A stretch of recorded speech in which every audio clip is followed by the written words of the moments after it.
Bismillah, alhamdulillah, assalamu alaikum, peace be with you. We have an exciting show like we always do here on the Deen Show with a brother who went from being a Pentecostal Christian to the Zulu Nation. What's the Zulu Nation? We're going to find out about that. He went to Medina to study and he came back right after 9/11, and we're going to get his thoughts on that, and we're going to get his thoughts on why he accepted Islam. We're going to ask him some tough questions here on the Deen Show with our brother, Wesley Lebron, his story, here on the Deen Show.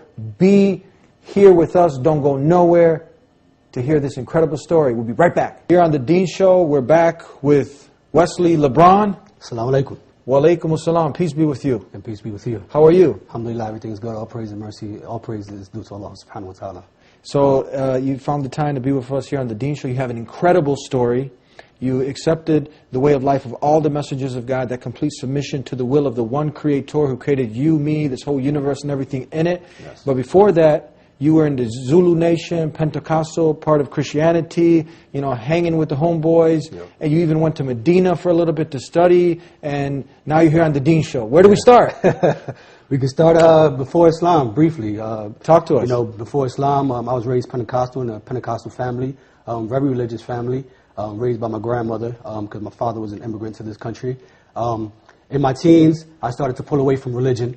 I started to think about Jesus Christ and Him being a man and walking on the earth, and I had a problem with worshiping Him. So I started worshiping God. And then, of course, being in middle school and high school, got involved with friends and partying, and then started selling drugs and being out in the street and hanging out. So religion just completely left my mind altogether until my mother, she used to raise foster children, and this one kid that came up in our home named Edgar, his mother had died of AIDS. His father was in jail for most of his life.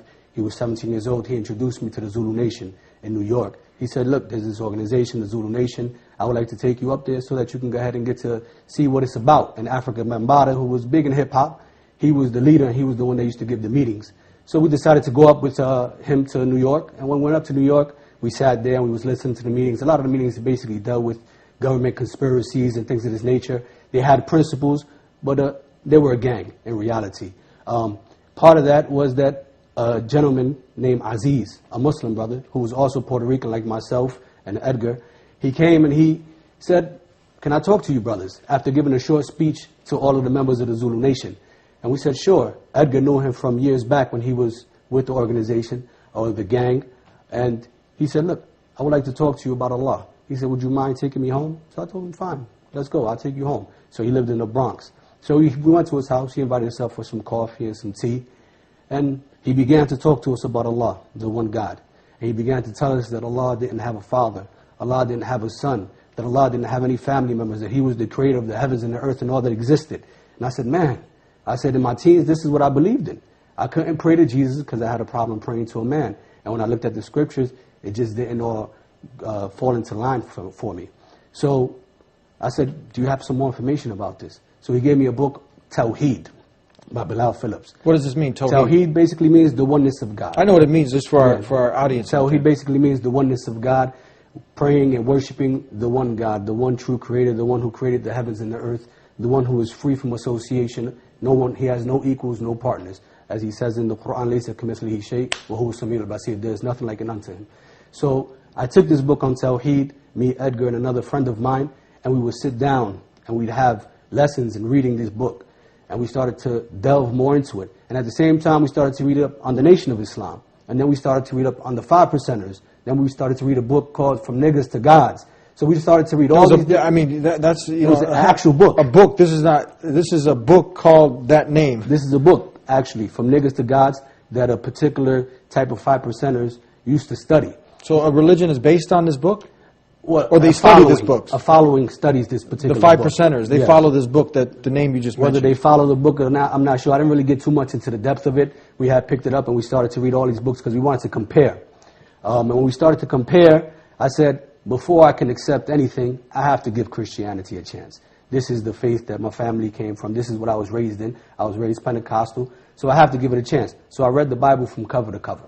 Upon reading the Bible from cover to cover, I had my highlighter in my hand, and I would highlight all the verses that I found to be problematic for me. And then I would go to the church, and I would basically ask the pastor at the church, what about this verse? What about that verse? What about this verse?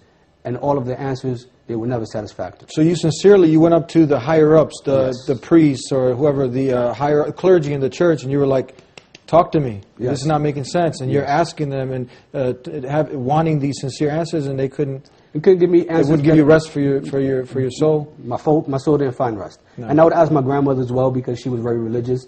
I would ask my aunt who was What also were some of the very religious. questions you would ask? Basically, the monumental questions was, you say Jesus is God. There was verses in the Bible where he says, oh goodness. And he says, why thou call me good, when thy only one good is that one in heaven. I said he always referred back to God. He's always referring back to God. He prayed. He went into the garden. He bowed and prostrated his face into the ground, and he prayed to God. He did, didn't he? He did. That's in, I believe that's in Matthew 26:39, that he fell on his face and he prayed to God. Unto the one God. Yeah. And then also the biggest one for me was when I sat down in the church and the pastor said, that Jesus is the one and only true God. So after that, I approached him. I said, can I ask you a question? I said, Jesus is the only one and true God. I said, but when he was supposedly on the cross, he said, my God, why hast thou forsaken me? I said, so you have the God whom Jesus was crying to, and then you have your God that you're saying is Jesus. So which one who should I pray to? He looked at me confused, and he said, son, you just have to believe. I said, that's not a good answer for me. I said, God has given us a mind. To tell me that I just have to believe and there's no proof, there's no evidence. Jesus is calling upon a God. You're telling me to call upon Jesus. I find it more comfortable to call upon the God that Jesus called upon. Makes sense. It makes total sense. So upon seeing those things and going to the church and asking those questions and continuing to read this book on Tawheed, we came to the final conclusion that, yes, we wanted to become Muslims. So we went back to New York to another meeting for Zulu Nation. And then we met with the brother Aziz and told him, look, we're interested in accepting Islam. And at that point, he actually showed us a movie called The Message about the Prophet Muhammad. May peace and blessing of Allah be upon him. We watched the movie, and it put more certainty in our heart. And then we became Muslims. We took Shahada that night. What did you have to do to become Muslim? To become Muslim, we had to take the testimony of faith, basically. Say, Ashhadu an la ilaha illallah wa ashhadu anna Muhammad Rasulullah, which basically means, I bear witness that there is no God worthy of worship except Allah, and that Muhammad is the final messenger and prophet sent by Allah. I found this statement so profound because if you connect it back to Jesus' time, Moses' time, Abraham's time, it was the same statement. There's no God but the one true God, nothing worthy of worship except the one true God. In Arabic we just say Allah. In Aramaic, Jesus said Allah. And Jesus was the messenger of God at that time, Moses at his time, Muhammad now at this time. Yep. That's the statement, right? Yep, that's the statement. The one universal message that he carried. And that's the message that we found to be universal within the Bible itself. And that's what gave us the conviction to become Muslim. So what goes on from there?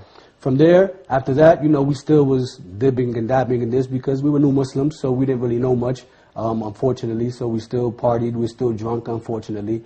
And Aziz, the brother, he came to us and had a talk one day. He said, listen, you can't have your cake and eat it too. You can't have your cake and eat it too. Now you want to accept the truth, but you're going to do opposite of the truth. It doesn't work. Exactly. He said, you can't come to the Zulu Nation meetings no more. You can't continue to go ahead and party, drink, and have fun and worship Allah at the same time.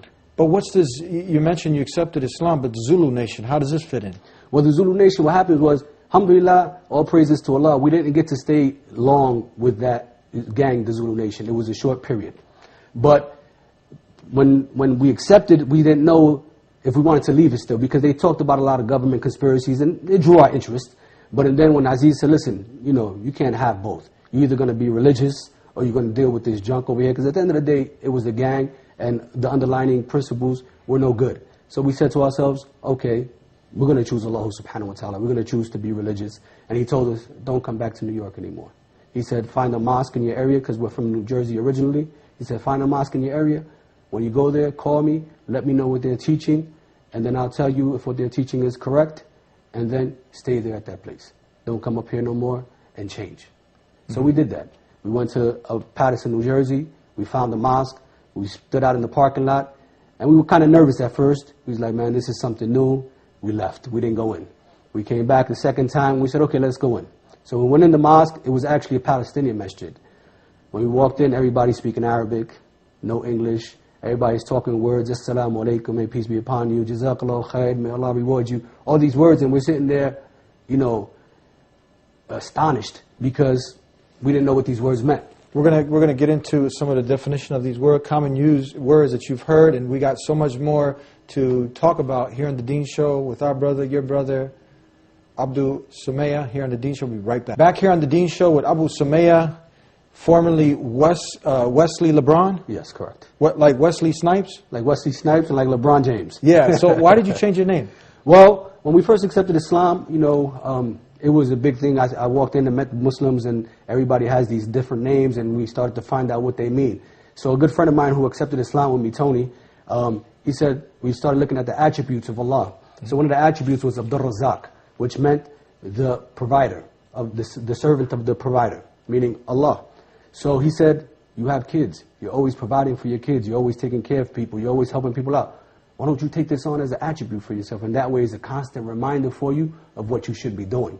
So I said, wow, that's great. I said, yeah, definitely. So I took on the name of Abdur Razak at that point. And then they called me Abu Sumaya, which basically means the father of Sumaya. So my youngest daughter, her name is Sumaya. Your daughter's Sumaya, Abu Sumaya, so our viewers who are not Muslim, they can have a better understanding. Exactly. So there's meaning behind these names. Definitely. Yeah. There's definitely meaning. Okay, so tell us now, continue on. Let's just go back real quick, the Zulu nation. But so they had they took some of the teachings of Islam, but technically, do they have anything to do? Are they? What do they have? This is not a sect. I mean, this is a sect of Islam. What are they? No, what happened was African Mambata, he came into Islam, but he thought Islam was nationalism. But when he found out that it wasn't nationalism, then he made his own form of concoction. I don't even know what you want to call it, because when he used to go to the meetings, basically, he would allow different people from different faiths to stand up and pray. And after all those prayers went on, and then he would get to the meeting at hand, would be to talk about the government conspiracies. And he was a big follower of Dr. York, which I'm not sure if you're familiar with Dr. York. Dr. York was basically someone who started Ansarullah. That's how he started in New York. And they started out as Muslims, and then they changed to be Jews, and then they changed to be cowboys, I think it was, and then then they changed to be Egyptians. And he actually built like pyramids in I think it's Alabama, I think it is, or somewhere out there, it's down south. And he had his own teachings. He said that he was a prophet. He said he was the Mahdi. Basically, he was saying that he was the one whom you had to follow, basically. So this is basically like Zulu Nation, and all these other people who are trying to be under the umbrella of Islam. They have nothing. This is nothing to do. They have nothing to do with Islam. Nothing to do. Islam with is Islam. Islam is Islam. Okay, so continue on with your story. You know, you go from Pentecostal Christian, it's not making sense to worship a man. You want to worship the one who created Jesus, the one who Jesus prayed to. So then you get hooked up with the Zulu Nation. They end up sending you to a mosque in your area, New York. What happens from there? So basically from there I went into the mosque, you know, and like I said, I walked in and these people were using all these different terms in Arabic. The imam, the leader of the masjid, he was talking in Arabic because all of his constituents were basically Arabs. So I said, man, I made a mistake. I said, I came into this faith. I said, I don't speak Arabic. I don't understand what they're saying. I'm Puerto Rican. I don't want to be Arab. Exactly, exactly. And it just so happened that when we came out of the mosque that day and walked into the hallway, we seen two guys in the hallway. They had sweat hoods on. They looked like they were from the hood. So I said, hold on. I said, let me go talk to them. You know, it looks like I could go ahead and get along with these guys. They come from where I come from. So when I went up to them, they were actually from Guatemala, two brothers from Guatemala who accepted Islam maybe a few years before we did. So they told us, look, there's an American mosque about a mile from here. You may feel more comfortable if you go there. So I said, okay. He gave us the address, and we decided to go there. But before we went there, we actually took some time. Because, like I said, we were still involved in the street, and this was a little much for me. Walking the step was a little much. So one day, we picked up a friend from the projects, and I see two men walking, African-American men, and they had thobes on. What's the Arab cultural wear, the white long garment that looks like a dress. So I looked at him, and I said, what's this? So my friend who accepted Islam with me, Tony, he said, those are Muslims. I said, I know I accepted the wrong faith now. I said, I can't walk around here wearing dresses. They crazy. What's wrong with them? Yeah. I said, oh, man, this is crazy.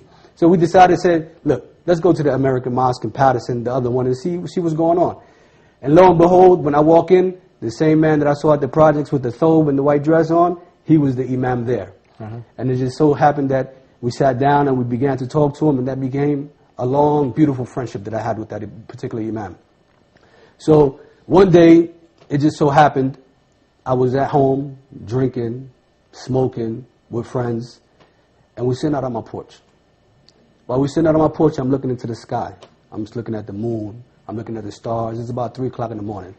And the story of Ibrahim, I had read it in the Quran just recently, about him talking to his people, talking about the sun must be my Lord. Look at how strong it is. And when the night covered the day, he said, that can't be my Lord, because verily is weak. So I started contemplating on this story, and I said, if I don't change, Allah is going to destroy me.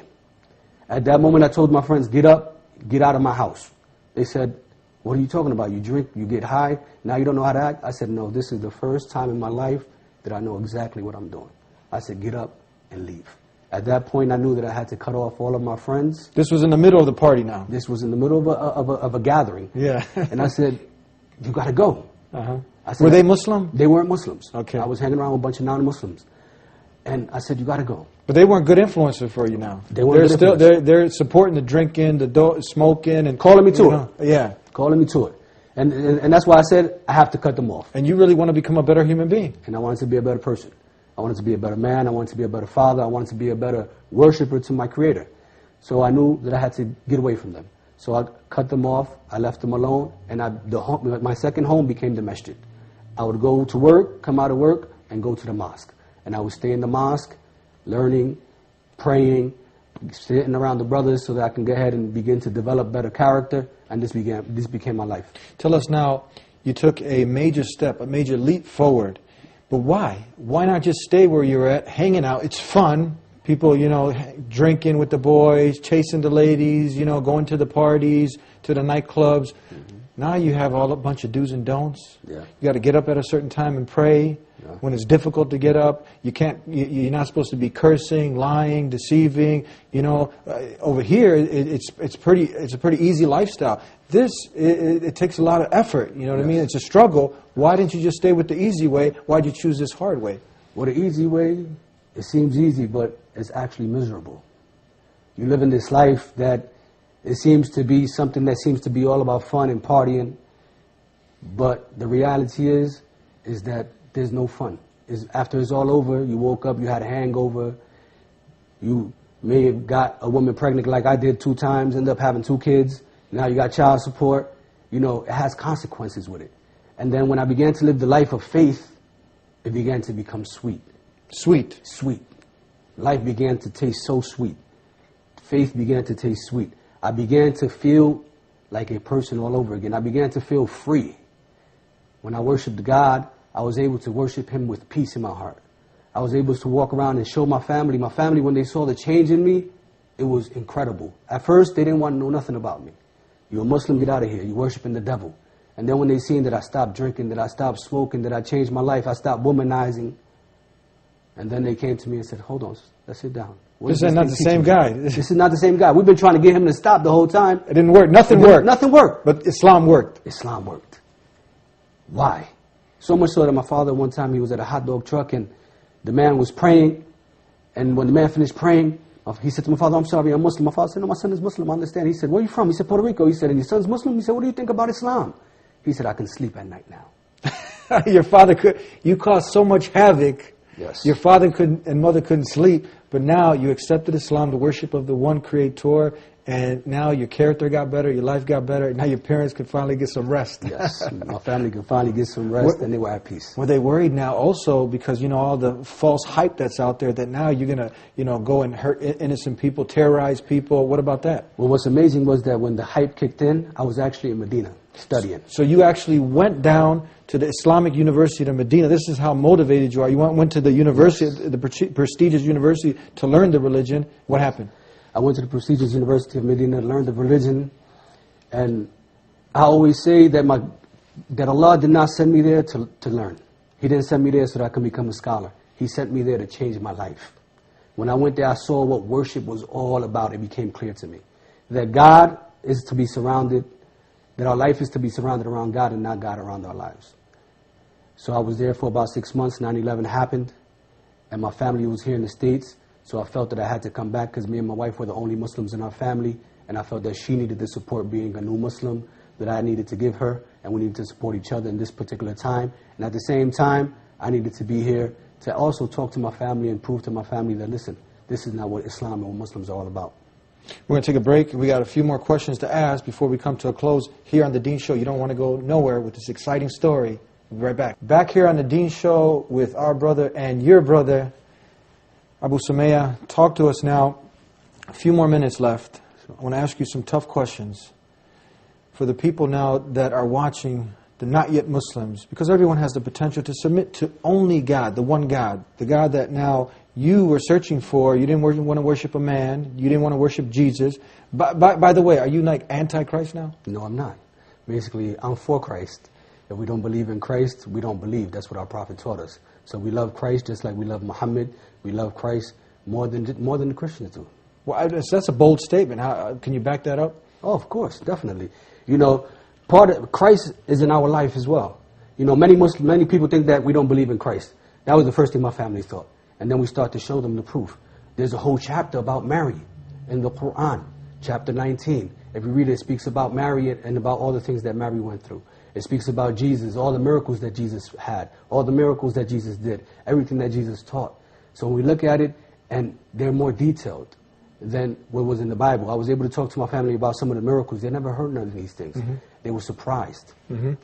So definitely we show our love for Jesus. We definitely show our love. And someone might say, he went radical on us now. What would you have to say? No way. Basically, Islam is a religion of peace. It's a religion of mercy. It's a religion of submission. It's a religion of being at peace with humanity. You want humanity to have that peace.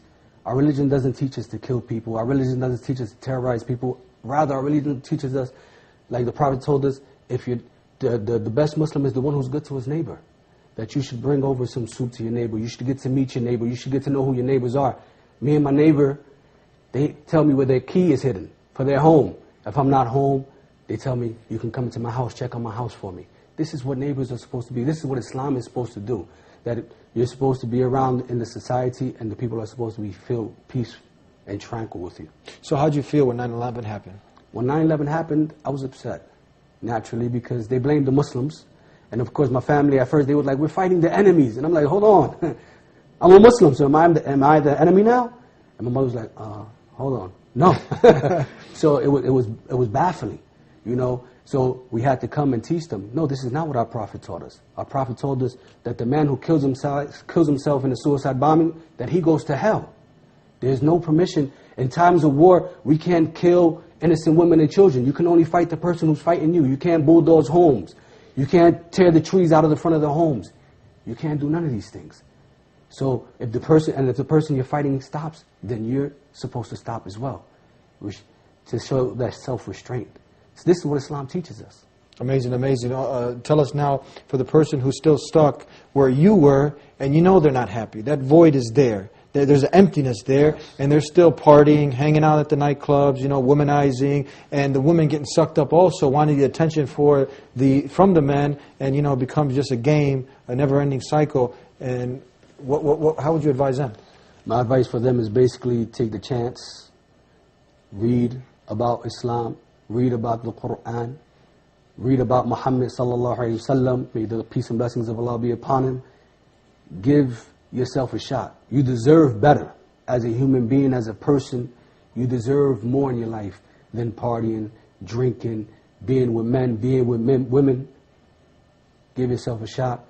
Pray to God. He's the one who created you. We're living in this existence because of Him. We breathe every day because of Him. What you have is because of Him. He's the one who provided for you. So you have to go ahead and seek after Him. You have to find out who He is. Find out what He expects of you, and then fulfill that. Amazing. Tell us now, we're almost out. We've got 1 minute left. You also are continuing also your education. You are with what's the new name of the university? I'm with Mishkah University, which used to be the Sharia Academy of America. And basically, I found them in 2006 and continue studying Islam. I have about 10 courses left for my BA in Islam. And I think that for those who are looking to learn more about Islam, I think this is a good source for you. You're also the president of the Latino Muslims of Chicago? Yes, the president of the Latino Muslims of Chicago. We have monthly classes that we have at ICCI here in Chicago, the first Saturday of every month at 1 o'clock. First Saturday of every month? At 1 o'clock. And the lectures are all in Spanish because we want to reach out to the Latino community and be able to give back to them. How can people get a hold of you if they wanted more information on the Latino Muslims of Chicago or Islam in general?